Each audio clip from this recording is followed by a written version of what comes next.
former Indian diplomat, joining us on the broadcast. Thank you very much for giving us your time. Good evening. Let me ask you for your first response. Were you expecting this, and also the manner in which it has happened? Donald Trump taking to social media announcing ceasefire between India and Pakistan. Well, I think we were expecting it because, you know, over the past 3 days, we've seen a pattern of escalation of military action by Pakistan, which have been repeatedly foiled. They have not been able to achieve their objectives, which I think was to try and penetrate this wall of air defense that we had erected very successfully to achieve one or two major hits. That means one or two major military targets and one or two major civilian targets. And I think that has failed. But on the other hand, for each escalation that we saw a much higher level and concomitant response, measured, responsible, but with a very clear message that we are prepared to dominate the escalation ladder in this process. So I think at some point there would have also been a calculation taking into account the sustainability aspect in Pakistan about taking this forward. So they would have decided at some stage. Also, there may have been pressure internationally on them. But I think it was largely, we've seen that if they had a choice after 3 days of raising the level of military action from their side, that they could either take it even further, in which case there would have been even greater damage that they may have had to suffer from Indian response, or to try and de-escalate. And I think that is why the DGMO reached out to us, and then there has been a decision. Remember, right from the beginning, our position has been that we took measures on the night of the 6th and 7th, a very specific set of measures in response to our right to defend and right to respond to a major brutal, barbaric terrorist attack that took place, for which there was no action taken by Pakistan. And that we had attained our objectives and that we did not wish to escalate it further. So when they've reached out to us, we have agreed to have a ceasefire, which is good news, because you don't want to put your people in the line of fire and put their lives at risk and peril. This is an act of responsibility also on our part by the government. That's one part of it. Now, but that doesn't mean that we will drop the guard. We will remain alert. We will remain prepared, and we will be prepared to respond swiftly if there is any further violations of either the ceasefire or use of subconventional methods to inflict any cost on India. That having been said, that there will be talks which will be restricted to this issue of cross-border terrorism, and the mechanisms of when and how it will take place is for something for perhaps the DGMO and at the other levels, diplomatic levels, to be decided. But it has nothing to do with some of the other steps that we have taken, which remain in force, which are diplomatic steps that we have taken, people-to-people ties, commercial contacts, and then, of course, a new one that we had taken this time, which was keeping the Indus Water Treaty in abeyance.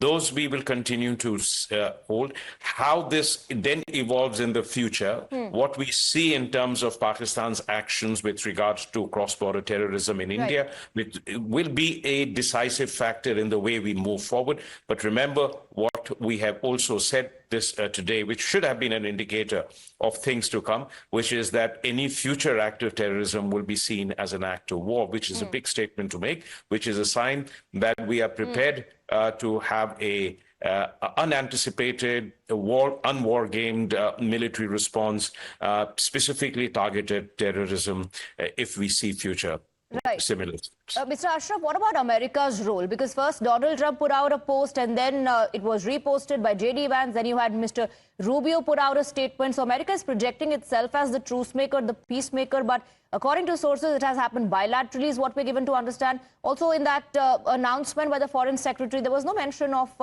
America.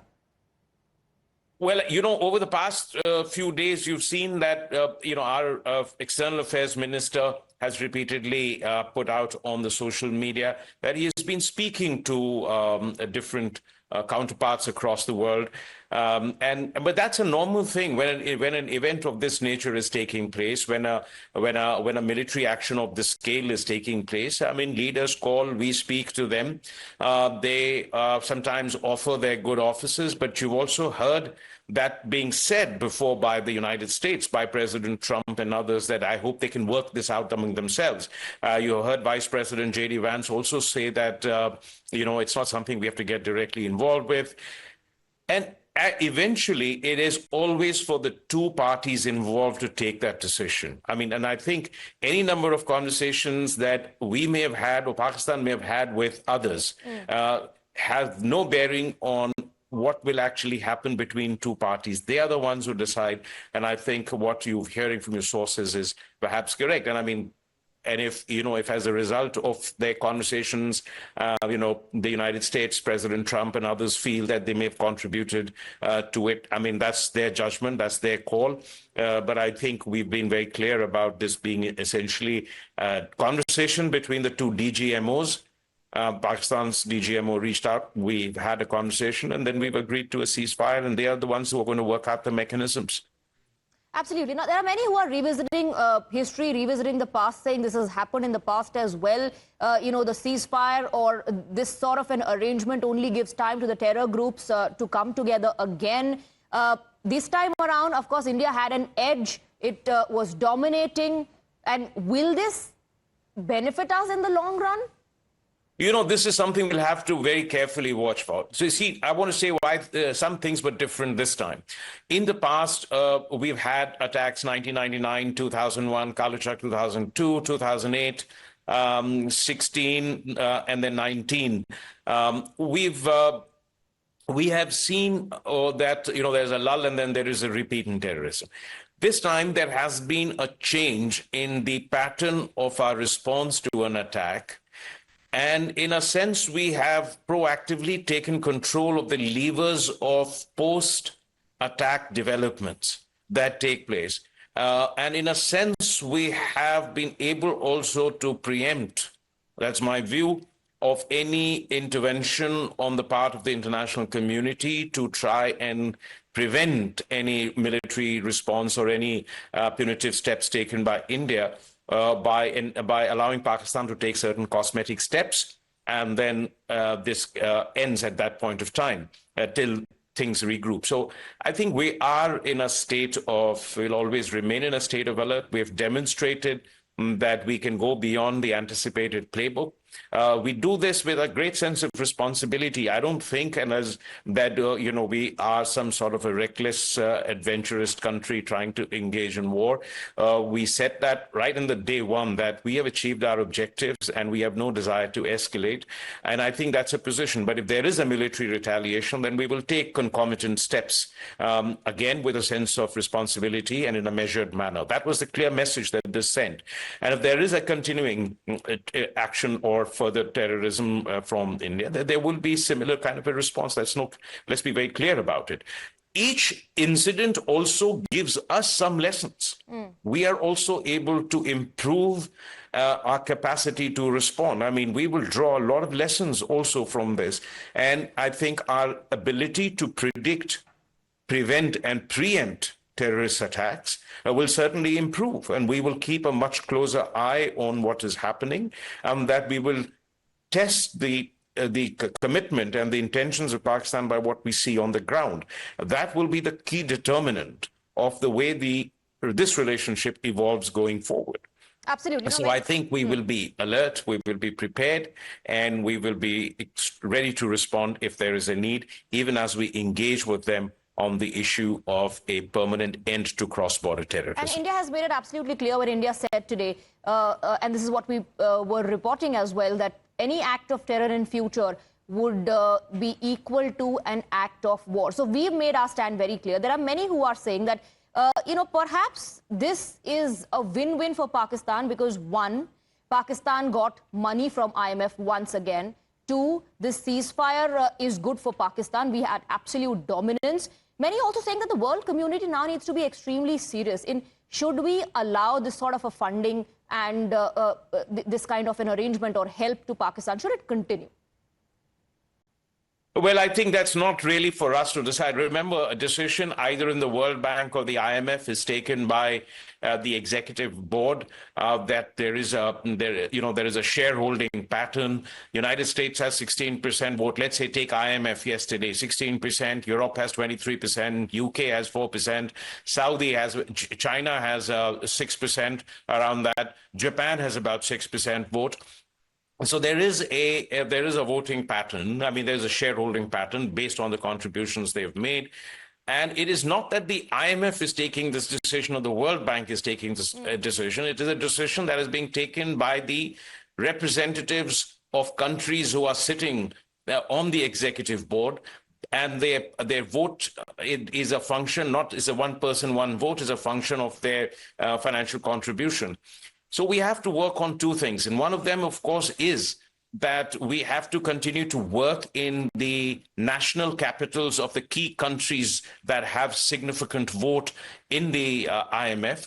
That's one. The second is that we have to work for the reforms of the IMF to make it more broad-based. Of course, we'll have to increase our contribution and others who want to have a bigger role. But the third is very important. And my point is that the point we have to make is that the legitimacy of any institution is also a function of the criteria with which it provides assistance. And that it is very important to factor in how any assistance is being used and whether it creates more space for a country to pursue a certain course of action, and whether that country is taking the requisite steps, not simply to strengthen its economy or improve its economic performance, but how it is behaving as a responsible member of the international community. Remember, multilateral institutions operate on the basis of certain international norms. They are supposed to uphold the values of the UN and the international law. And I think that this must inform the decisions, not simply look at the pure numbers of economics. But, given your expertise in diplomacy, what would you say? What kind of possible negotiations or pressure tactics or conditions might have been discussed behind closed doors? No, I mean, look, I think that a lot of the calculations that would have been made, one, of course, is possible that this is once Pakistan got this 2.4 billion, I mean, that may have played a role, or that may have been some sort of a incentive, disincentive game. But I think the larger calculation would have also been, what would their staying capacity be? Over 3 days, they have, escalated the military operations from their side without much success. But they've also suffered, as we just heard in the press conference, huge damage to their military assets, to their military infrastructure, which are some of their most critical and important military assets and military infrastructure. Now, what would be the choice? What would have been the choice this evening? The choice would have been to raise it even further than what they did the previous night, and then invite an even larger retaliation from us.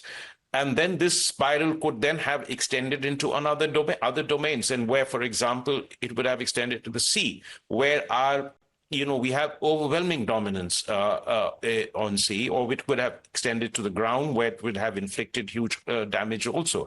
So I think that some of that, the future of military calculations, I think their limited objective, as I said, was to try and achieve a major hit, right? And then say that we have responded, in equal measure to what India did on 6th and 7th, and we have taught them a lesson, etc. But they have not been able to achieve that because of this, wall of air defense that we've been able to erect. And I think that also played a part, whatever else may have been on the international pressure or influence on them. Because that really was a decision they had to take, whether they wanted to continue with this or they wanted to stop. And so I think if there's anything, that would have been a pressure on them. All right, Mr. Ashraf, thank you very much for patiently taking all the questions. Thank you very much. Thank you for joining us.